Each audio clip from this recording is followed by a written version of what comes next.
კიდევ ერთხელ მოგესალმებით კომერსანტის დილა აგრძელებთ თქვენს მუშაობას და ახლა დროა ჩვენ ტრადიციული რუბრიკის როგორ ვიზრუნოთ სამეზობლოზე სიტიკომთან ერთად და დღესაც ძალიან საინტერესო მიმართულებას განვიხილავთ უფრო კონკრეტულად კი სიტიკომელის სამეზობლოს გამოცდილებას. ჩვენი ტრადიციული სტუმარი ნათია ორახელაშვილია ჩვენთან ერთად, სიტიკომის აკაუნტ მენეჯერი და ასევე ჩვენი სტუმარია დავით ანთაძე, კორპუსის მენეჯერი. მოგესალმებით პირველ რიგში, მადლობა გაცემაში სტუმრობისთვის და მოდი დავიწყოთ დავით თქვენგან. Რამდენი ხანია მოგვიყევით, რაც კორპუსის მენეჯერი ხარ და რატომ გადაწყვიტეთ რომ ეს ერთგვარი ინიციატივა საკუთარ თავზე აგეხოთ. მოგესალმებით კიდევ ერთხელ, დაახლოებით 2 წელიწადი არის, რაც მე და რამდენიმე მეზობელმა ავიღეთ ინიციატივა საკუთარ თავზე. გამომდინარე იქიდან, რომ არაერთი გადაუჭრელი ამოცანა კორპუსისთვის, რომელიც კომფორტულად ცხოვრებისთვის აუცილებლობა იყო ჩვენთვის. ამის გამო ავდექით და შევიკრიბეთ, გავერთიანდით და დავიწყეთ კორპუსის მართვა. კი ბატონო, და დავით, საინტერესო რა საჭიროებები ჰქონდა მაშინ თქვენ სამეზობლოზე და როგორ მოხდა დაწყება ურთიერთობის სიტიკომთან? დიახ. პირველ რიგში კორპუსი, სადაც მე პირადად ვცხოვრობ, არის მაღალსართულიანი 23 სართული არის. გვაქვს ჰიდროფორების სისტემა, რომელიც სასმელ წყალს გვაწვდის, გვაქვს 3 ლიფტი, საერთო საკუთრების ტერიტორიები, როგორც არის ჰოლები, განათება, ეზო და ასე შემდეგ. ამ ყველაფერს სჭირდება მოვლა. მოვლა შესაბამისი ფინანსები სჭირდება. რადგან დიდი კორპუსი არის, შეიძლება რომ მაგათაც ძველი სტილით ააგროთ, მეზობელ ჩამოიაროთ ფული, მაგრამ ამას არ აქვს გამჭვირვალეობა და ნდობა. სიტიკომის არჩევა მოხდა იმის გამო, რომ ყოფილიყო ეს პირველ რიგში დაცულად გაკეთებული, გამჭვირვალედ გაკეთებული და კომფორტულად. დიახ. და ნათია, საინტერესოა დაინტერესებაზე ვსაუბრობდით, როდესაც მენეჯერები ინტერესდებიან, კორპუსის მენეჯერები ამა თუ იმ საქმის მაგალითად პრობლემების გადაჭრით და შემდგომში გიკავშირდებიან და ეს საინტერესოა, თუნდაც დაინტერესებული კორპუსის მენეჯერი რა პროცესს გადის მას შემდეგ, რაც თქვენთან ურთიერთობას იწყებს ეს დაინტერესდება. კი, ზოგადად პირველ რიგში გეტყვით, რომ არ არის აუცილებელი ჩვენთან დაინტერესებული პირი იყოს აუცილებლად მენეჯერი. ერთ-ერთი მაცხოვრებელიც თუ ზოგადად არის ინიციატორი, რომ დანერგოს ეს სერვისი კორპუსში, კი ბატონო. შემდეგი ეტაპი არის, რომ ჩატარდეს კრება, თუ არ არსებობს მენეჯერი, დავეხმაროთ მენეჯერის არჩევნებში, მათი საჭიროების შესაბამისად დავთვალოთ თუნდაც ის ყოველთვიური თანხა, რაც საწერო გადასახადს გულისხმობს და ამის შესაბამისად უკვე დაიწყოს მაცხოვრებლების გამოკითხვა, ინფორმირება და 2/3 თანხმობის შემთხვევაში დავიწყოთ ჩვენ თანამშრომლობა. უშუალოდ მენეჯერი უკვე ჩართული არის ამ პროცესში, რომლის პასუხისმგებლობაც არის, ასე ვთქვათ, ამ თანხების განკარგვა, რომლის გამჭვირვალეობას და კონტროლიც ყოველ ნებისმიერ მეზობელს შეუძლია ჩვენი აპლიკაციის და ვებგვერდის საშუალებით და მენეჯერი სულად არის ჩართული, ასე ვთქვათ, ამ კორპუსის მოვაპატრონებაში და ჩვენთან კომუნიკაციაში. კი ბატონო, და საინტერესოა დავით, ნათია ახსენა სწორედ ეს პროცედურები. სიტიკომთან ერთად ყველაზე ეფექტურად რას აკეთებთ ხოლმე თქვენ სამი, რა გამოწვევებია და რასაც პასუხობთ ხოლმე? პირველ რიგში მინდა ერთი ნიუანსი აღვნიშნო, სანამ მე პირადად ჩავივარებდი ამ კორპუსს, მანამდე ყავდა არაერთი კომპანია მოწვეული, რომ მათ გაიკეთებინათ ჩვენი კორპუსის მართვა. სიტიკომიც ყავდა, ასე ვთქვათ. მაგრამ ეს რასაც კორპუსის მენეჯერი აკეთებს და მოსახლეობა აკეთებს დღეს, იგივე რომ გაიკეთებინა კომპანიას. თუმცა ვერც ერთმა კომპანიამ ვერ შეძლო ეფექტურად კორპუსის მართვა.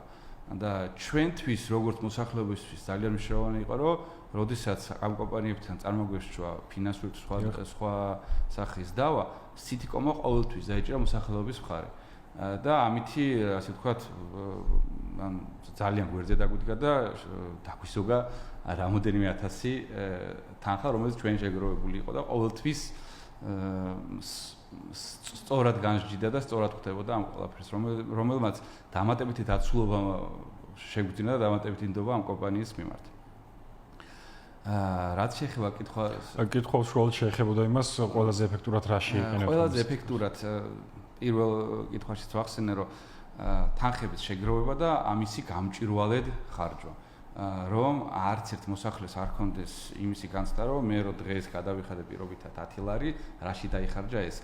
შეუძლია როგორც ვებგვერდის საშუალებით, ასევე მობილური აპლიკაციის საშუალებით, ასე ვთქვათ, ლაივ რეჟიმში ნახოს თავისი შეგროვებული თანხა, როდის და რაში დაიხარჯა, რამდენი არის ბიუჯეტში დარჩენილი რა გეგმები აქვს корпуს და ასე შემდეგ. კი ბატონო, ნათია, ერთ თქვენც მინდა ამასთან დაკავშირებით კითხვა დაგესვათ, იმიტომ რომ რეალურად ძალიან ბევრი სამეზობლოა, რომელიც თქვენთან კომუნიკაციაშია, ურთიერთობაშია და შემომიცა და გარკვეული რაღაც გამოცდილების და ცოდნის ბაზას დაგროვდა და საინტერესოა იქ ყველაზე კარგად ამ დაკვირვებით, რაში იყენებენ ხოლმე სამეზობლოების ითიკომს. ჩვენი მრავალფუნქციური სერვისიდან მიუხედავად, პირველ რიგში ბუნებრივია იმ მინიმალური ის ყველაზე ეფექტური და ყველაზე აქტიური სერვისი არის ის, რომ აგროვებენ თანხებს და ამ თანხებს ხარჯავენ უკვე მათი სერვისების შესაბამისად. და გამჭვირვალეობა ბუნებრივია, რაც ჩვენი ყველაზე დიდი, ასე ვთქვათ, პლუსი არის, რითიც მეტად ინტერესდება.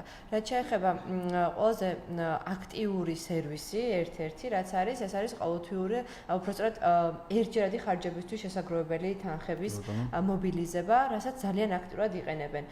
ეს იქნება ეზოების მოპირკეთება, ფანჩატურების გაკეთება, მაგალითად ცხოველებისთვის სახლის გაკეთება და ასე შემდეგ. ნებისმიერი დანიშნულებით ხდება корпуსისთვის ერთჯერადი ხარჯების შეგროვება და ბუნებრივია რაღაც თანხების გამოყოფა უწევთ მეზობლებს, რომ ერთად საერთოზე იზრუნონ.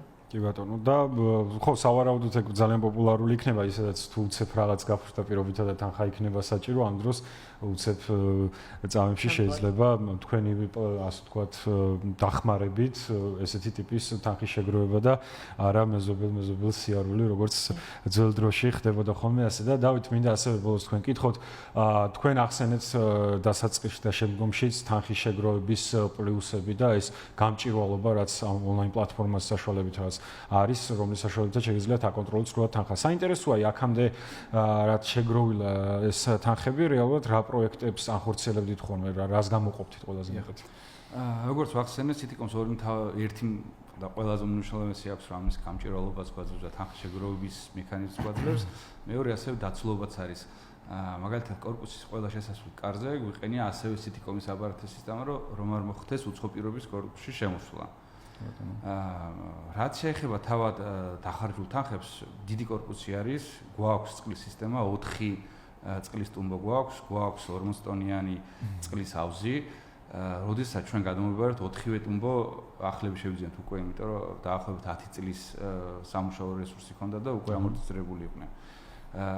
პირველ სართულზე გავაკეთეთ გენერალური რემონტი, იმიტომ რომ უკვე ესეც ამორტიზირებული იყო. 23-დან 16 სართულზე უკვე რემონტი გავაკეთეთ. გვაქვს დაახლოებით 1600 კვადრატი მწვანე საფარი ეზო. გავაკეთეთ ავტომატური სარწყავი სისტემა, დავაგეთ გაზონები, დავაგეთ ხეები, რომ გამწვანება გქონდეს. გვაქვს ასე ვთქვათ ყოველთვიური ხარჯები განათების, დალაგების, წყლის სისტემის მოვლის და ასე ლიფტების მოვლის, ამას ყველაფერს ვაკეთებთ. გვაქვს 3 ლიფტი корпуსში და გვყავს მომსახურე კომპანია, რომელსაც ყოველთვიურად უხდით შესაბამის თანხას, რომ 24 საათის რეჟიმში ხელმისაწვდომი იყოს 3 ლიფტი. ეს არის ძირითადი ხარჯები, რაშიც იხარჯება корпуსის მიერ შეგროვებული თანხა. ასე უსაფრთხოება ვახსენე და სრულად აღჭურვეთ корпуსი ვიდეო კამერებით, რომ არ იყოს ასე ვთქვათ დაფარული წერტილი, რომ არ მოხდეს რაღაცა, ან ქურდობა არ მოხდეს, ან იგივე იყო შემთხვევები, მაგავის დაყრეს ასეთი შემთხვევები, რომ გამოვავლინოთ. ერთგვარი პრევენციაც ხდება ხოლმე. დიახ. ამ ძირითადი არის ეს, ანუ ყოველდღიური საჭიროება რაც აქვს корпуს ამისთვის, მაგრამ ჩვენთვის პრობლემა ის იყო, რომ როცა დავიწყეთ მოსახლეობა მართვა, თითქმის ყველაფერი ამორტიზირებული იყო, იმიტომ რომ 10 წელზე მეტია რაც корпуსი აშენდა. და თავიდან მოგვიწია, მაგრამ გამოწვევები დაგვწევს თავიდან. ამ 2 წელიწადში თითქმის ყველაფერი განვაახლეთ, მათ შორის რემონტებიც. კი ბატონო, ძალიან საინტერესოა და მე ძალიან მომწონს ესეთი კულტურა, როდესაც არსებობს, ბევრგან არ შემხვედრია სამწუხაროდ და ამიტომ ამბობ, თუნდაც იგივე ეზოს გამწვანების მოვლენათლიანად, ეზოს სისუფთავის დაცვა, უსაფრთხოება, იქ რემონტი ახსენეთ თქვენ, ძალიან სასიამოვნოა მოკლედ, რომ ესეთი ტიპის გამოცდილებებიც და ესეთი ტიპის კულტურაც ინერგება სამეზობლოებში აქტიურად. თან მithumedes ალბათ დამეთანხმებით იმასაც, რომ როდესაც ვსაუბრობთ Citycom-ის სერვისებზე, მათ შორის ესეთ დიდ მაღალსართულიან корпуსებზე განსაკუთრებით მნიშვნელოვანია, რომ ესეთი корпуსები დაინტერესდნენ ამ სერვისით, იმიტომ რომ ძალიან ბევრ, ასე ვთქვათ, დამატებით საქმეს აირიდებენ თავიდან და ყველაფერი ფაქტობრივად ავტომატიზირებული იქნება, რაც უფრო მეტად გაამარტივებს. ნუ ეხლა ისეთ ეპოქაში ვცხოვრობთ, ინოვაციებით ყველაფრის გამარტივება არის შესაძლებელი. ძალიან დიდი მადლობა თქვენ გადაცემაში სტუმრობისთვის, წარმატებებს უსურვებ თქვენ корпуს და თქვენს წარმატებებს გისურვებთ თქვენ საქმიანობაში. ნათია ორახელაშვილი, სიტიკომის account manager და დავით ანთაძე იყვნენ ჩვენი სტუმარი, კორპუსის ერთ-ერთი კორპუსის მენეჯერი. დღეისთვის კი სულ ეს იყო და აუცილებლად შემდეგ კვირებში გავაგრძელებთ კვლავ საუბარს აღნიშნული თემებზე.